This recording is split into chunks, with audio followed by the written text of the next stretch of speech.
Simply put, the Hawaiian Islands are magical.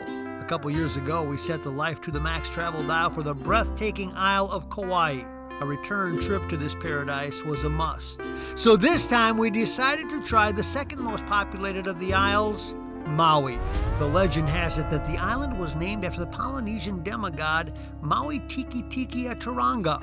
Maui is the second largest of the Hawaiian Islands and is basically made up of two dormant volcanoes. Dominating Maui is the massive 10,000 plus foot volcano, Haleakala. It is reachable by highway, where you ascend over 10,000 feet from sea level to the volcano's summit.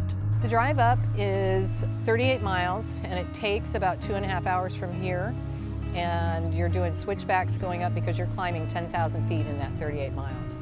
And it's just beautiful. Sometimes you'll get through the cloud line at 7,000 feet and it'll look foggy and kind of Hobbit land-like.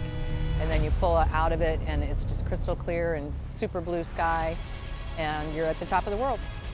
Once you reach the summit, you will swear you have landed on the planet Mars. Haleakala is a 10,000 foot volcano that last erupted in 1790.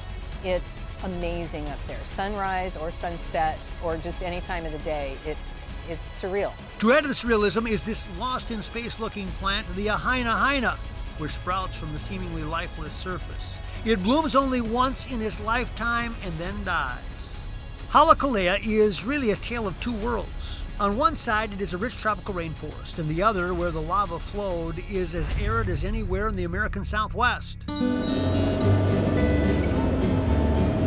A must-do when in Maui is a sunrise snorkel trip. Our captain, Carrie Shoemaker, has set the rudder for Molokini Crater, a very special place with emerald clear water.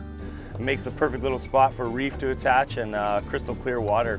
Usually most days over 150 foot of visibility out there. 260 different species of fish, pretty incredible. The water is crystal clear, and even at 6:30 in the morning, it is still bathwater warm. And best of all, these corals are teeming with life. But the good thing about Molokini is it's just far enough offshore, 3 miles, that even if you have waves on the shoreline, stirring up sand and silt, Molokini stays crystal clear every day. From here, it is off to Turtletown to visit one of Hawaii's most popular residents.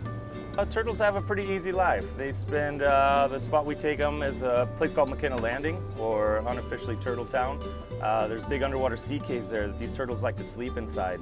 And so everything that they need is basically in this small area. They have the caves that they are sleeping and resting in. When the tide's high, they wake up, they swim into the shoreline, and they eat algae that grows on the shore. So everything that they need is basically in one small area, from where they're sleeping and they're eating to a turtle cleaning station. They swim out to particular coral heads, and fish come out and they eat algae that grows on the turtles. So everybody's kind of helping each other out there. Besides sea turtles, we get a close-up view of this starfish and our slimy friend, the octopus.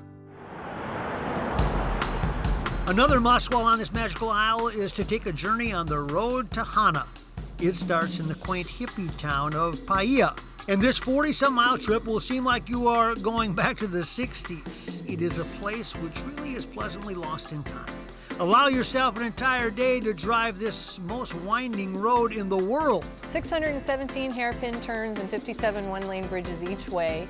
Absolutely gorgeous, but you got to be able to be patient and go slow, and you're going to stop a number of times along the way for different waterfalls, and there are parks, there are black sand beaches, a number of white sand beaches, just beautiful venues. What I usually tell people is, if you think you're going to see a beautiful, breathtaking view around the next corner, stop. You will see a beautiful, breathtaking view.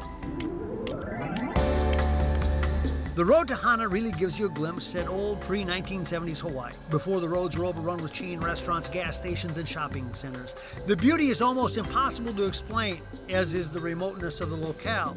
Because of this seclusion, many celebrities have made Hana their home. George Harrison, Carol Burnett, Jim Nabors, Willie Nelson, Chris Christopherson, Barbra Streisand. And even Little Falls, Minnesota native Charles Lindbergh called Hana home. And at the end of the road is where Lucky Lindy is buried.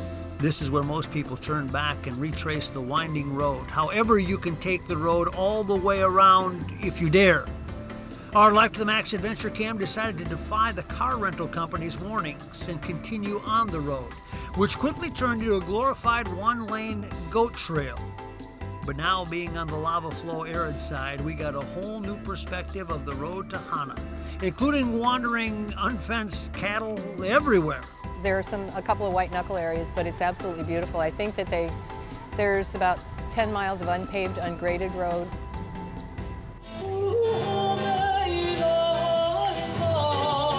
On the west end of the island is the former whaling town of Lahaina. Today, this quaint part of town is home to dozens of restaurants, and cool shopping ops are seemingly everywhere. It is also the home to the world's largest banyan tree, which acts as a canopy for this entire park. Great tourist town, got a lot of little shops from one end of town, from Lahaina to the other end is about a 10-minute walk. The island of Maui is a breath of fresh air and a perfect destination to unwind. The sunsets are like no others in the world, with everyone being a different palette of colors. With the warm trade winds blowing in it, it makes it very difficult to board that plane and come home. And many have decided they couldn't reboard that plane and decided to call Maui their permanent home. The surroundings are beautiful, but it's also kind of the attitude of the people that are here. The aloha spirit is real. It embraces everybody that comes here. But the scenery, I've called it eye candy a lot of times. Everywhere you look, the sky, the land, the sea, the air, whatever. There's always something pretty to look at. Life to the Max is brought to you by Life Touch, photography for a lifetime.